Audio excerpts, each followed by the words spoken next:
Magnus Carlsen tersungkur dihajar Mamediarov pada lanjutan hari kedua GCT Kroasia. Pimpinan klasmen masih ditempati oleh Reza, diikuti Wesley So dan Jordan Van Foreest dengan selisih 1 poin. Sementara Magnus sendiri tercecer di peringkat 5. Kekalahan Magnus terjadi dalam tema pembukaan Grunfeld Defense. Mamediarov mengeluarkan kuda dan gajah Fianchetto, E3 rokade, lalu pion ditukar dan kuda makan, gajah C4, kuda B6, gajah B3, diikuti pion C5, rokade, dan pion ditukar, pion makan, kuda C6, pion D5, kuda A5, pion H3, kuda makan gajah, pion makan, dan E4. Tapi pion dilewatkan, gajah D7, dan gajah F4. Setelahnya gajah C6, tapi kuda E5. Magnus menukar gajah dengan kuda, dan gajah makan gajah. Ini membuat pertahanan Magnus menjadi lemah, tapi dia mendorong pion mengusir gajah. Gajah kembali, lalu menteri D7 dan menteri D3, benteng D8, benteng D1, menteri digeser ke petak F7. Kemudian pion B4 bersiap untuk menyerang gajah. Maka A6, menteri D4, dan kuda A4.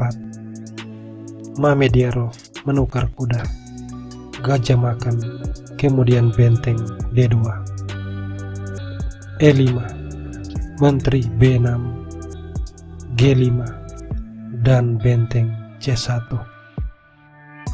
Setelah gajah C6, pion F3, menteri ke petak E6, dan Mamediarov dengan berani melakukan pertukaran pengorbanan. Pion makan, lalu menteri makan pion. Benteng B8, gajah F2, dan benteng makan pion, menteri makan pion.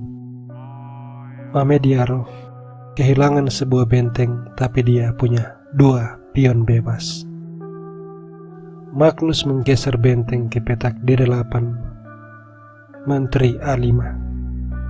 Benteng terpaksa mundur ke baris ke-8, lalu gajah C5, menteri C4, dan pion D7. Benteng A8, kemudian menteri C3 mengadu menteri, tapi Magnus menghindarkan menteri, lalu menteri D3, benteng B8, dan menteri A6 mengorbankan pion. Magnus tentu mengambil pion, dan setelah pertukaran, menteri makan pion. Jika Magnus mengambil pion B, skakmat terjadi.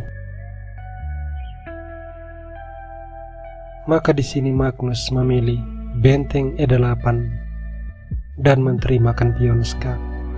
Menteri menangkis, kemudian menteri E3. Setelah E4, Mamediarov mendorong pion B, menteri G6, dan F4, benteng D8, menteri E2. Kemudian di langkah 44, kesalahan diperbuat Magnus, yaitu benteng D3. Ini mengizinkan menteri skak, dan Magnus kembali mengulang kesalahan dengan menggerakkan raja, membiarkan Mamediarov kembali melepas skak. Raja mundur, dan menteri skak. Raja naik, lalu pion G4.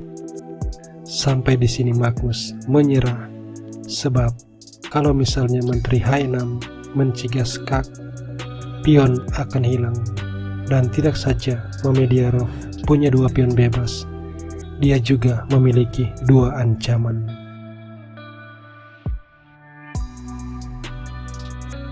Jika Magnus melakukan skak, raja lari.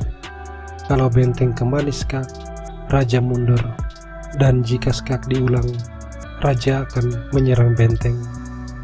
Sesudah benteng menyelamatkan diri, menteri akan melakukan skak, dan raja harus lari ke petak E6, kemudian royal fork. Mamediarov akan menang.